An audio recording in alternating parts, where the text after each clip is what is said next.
Hello दोस्तों, मैं श्रवण Singh Chauhan science academy के इस ऑनलाइन सेशन में एक बार फिर आपका हार्दिक स्वागत करता हूं, अभिनंदन करता हूं। तो आज हम सीखने वाले हैं कि किसी बड़ी से बड़ी संख्या की घात बड़ी से बड़ी दी जाए तो उसका इकाई का अंक किस प्रकार ज्ञात किया जाता है।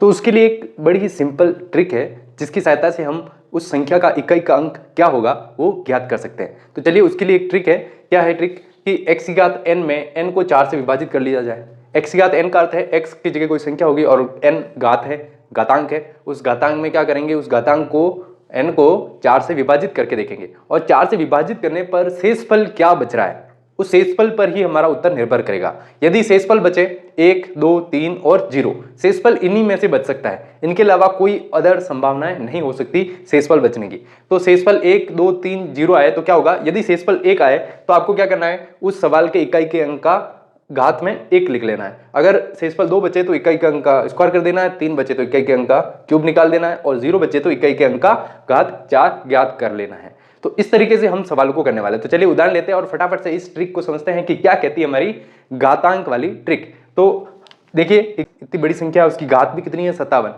सिंपल विधियों द्वारा इसका घात 57 ज्ञात करना संभव नहीं है। कैलकुलेटर के द्वारा भी इसके मान को ज्ञात करना इजी विधियों द्वारा संभव नहीं है। तो हम क्या करेंगे, देखिए ध्यान से, ये पूरी बड़ी सी संख्या है, उसका इकाई का अंक देखिए 2 है। अब घात कितनी है, 57। हमें क्या करना है, सबसे पहले घात को 4 से विभाजित करना है। तो घात को 4 से विभाजित करने के बाद शेषफल देखना है कि क्या शेषफल है। जो शेषफल बचेगा उसी में इकाई के अंक का घात में वो अंक आएगा। तो जैसे इसका इकाई का अंक 2 है तो मैंने 2 लिख लिया। अब घात में क्या आएगा, घात में वही आएगा जब शेषफल क्या बचेगा वही आएगा। तो 57 लिखा हुआ है, 57 में मैं क्या करूंगा, 4 से विभाजित करूंगा। 4 से विभाजित करने पर देखिए कितना आएगा, 4 एकम 4, 4 चौक 16, तो 1 बचेगा हमारे पास शेषफल। कितना शेषफल बचा, 1 शेषफल बचेगा।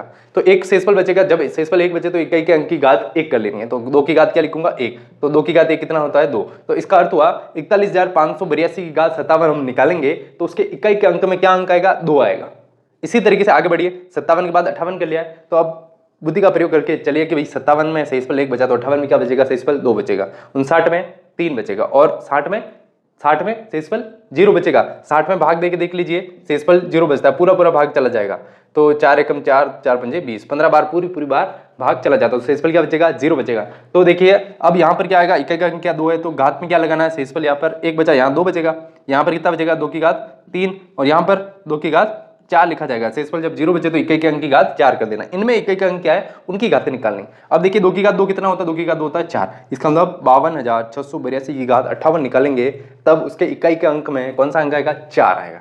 इसी प्रकार 64,392 की घात 59 निकालेंगे तब 2 की घात 3 अर्थात इकाई का अंक क्या प्राप्त होगा, 8 प्राप्त होगा। इसी प्रकार 75,262 का घात 60 निकाला जाएगा तब हमारे पास कितना उत्तर आएगा, 16 अर्थात इस 16 में इकाई का अंक क्या है, 16 के अंदर इकाई का अंक है 6। इसलिए हमें जब 75,262 की घात 60 निकालने के लिए कहेंगे तो उसके इकाई के अंक को क्या बोलेंगे कि इकाई के अंक में 6। तो देखा आप लोगों ने, हम किसी भी संख्या की घात कितनी ही बड़ी क्यों ना हो, हम चुटकियों में उसके आंसर पर पहुंच सकते हैं। तो इसी तरीके से मेरे वीडियो को लाइक करते रहिए, शेयर करते रहिए और यदि मेरे चैनल को सब्सक्राइब नहीं करा है तो जल्दी से जाकर सब्सक्राइब करिए ताकि नई आने वाली नॉलेजेबल वीडियो सबसे पहले आपके पास पहुंच सके। तो इसी के साथ